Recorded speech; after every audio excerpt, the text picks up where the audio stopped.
In a world where the lines between human and machine blur, where processing power is the new currency and innovation never sleeps, we look behind the circuits. Welcome to Hartwig's Tech World.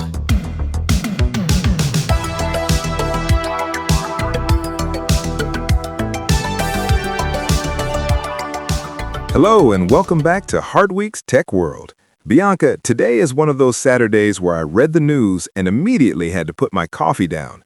Something is brewing that could change the way we build our home networks forever.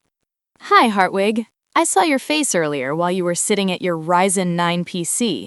You looked like you just experienced a total system crash without a backup. What is going on in the world of tech? It is the news of the year, Bianca. The U.S. has passed a law banning the sale and operation of routers that are not manufactured in the United States. We are talking about a radical move. Companies like TP-Link or Asus are facing a total exit from the U.S. market, and this has massive implications for the global supply chain and software development. But, Hartwig, let us get down to business. Does this mean we here in Europe have to worry that our routers will soon be blocked or become unaffordable? Actually, there's a first sigh of relief that really calmed me down this morning. AVM, the makers of FritzBox, have already issued a clear statement. Europe is not affected by this U.S. law. Since FritzBoxes are produced almost exclusively within Europe and are primarily sold here, we are spared from this American production requirement.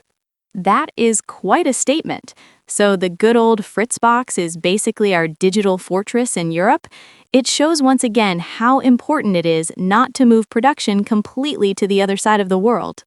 Absolutely. While U.S. users now have to figure out where to get their certified hardware, we can stay relaxed over here. But it also shows how fragmented the global tech market is becoming.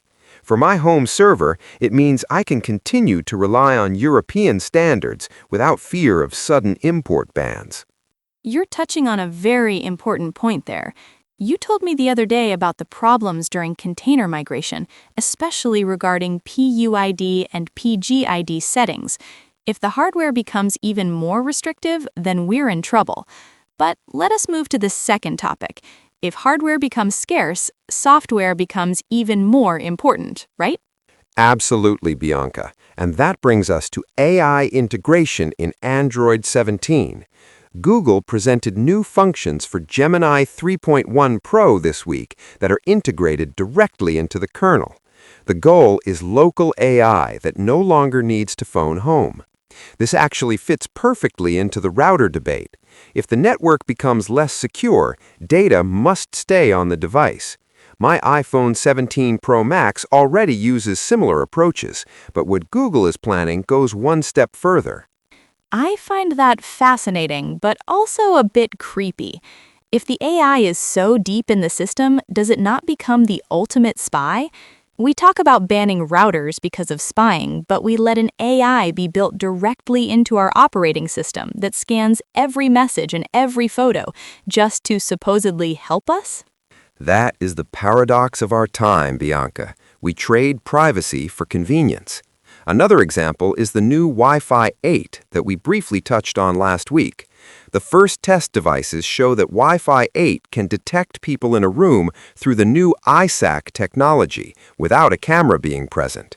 This is technically brilliant for home automation, but a nightmare for data protection. So my router now sees if I'm lying on the sofa or standing in the kitchen? Hartwig, that's the point where I say, maybe we just keep our old Wi-Fi 6 devices and pull the plug.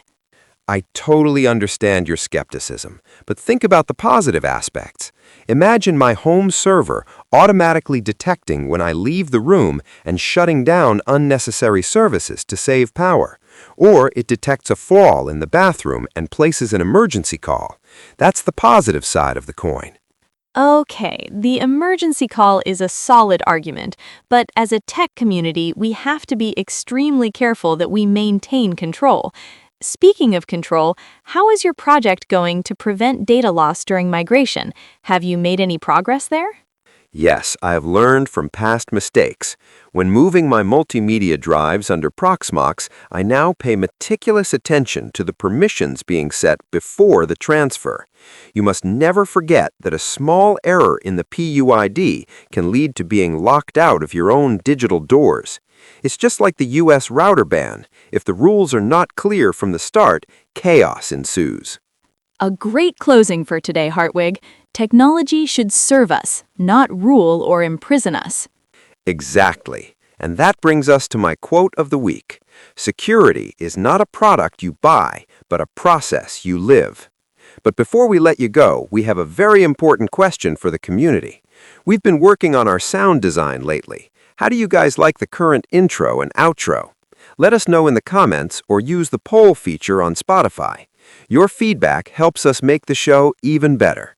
On that note, stay curious, protect your data, and we'll hear you next Saturday. Take care, everyone.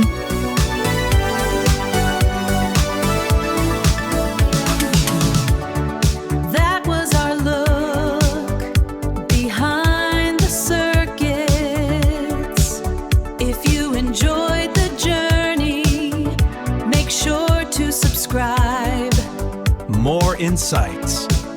In the next dimension. Until then, stay curious.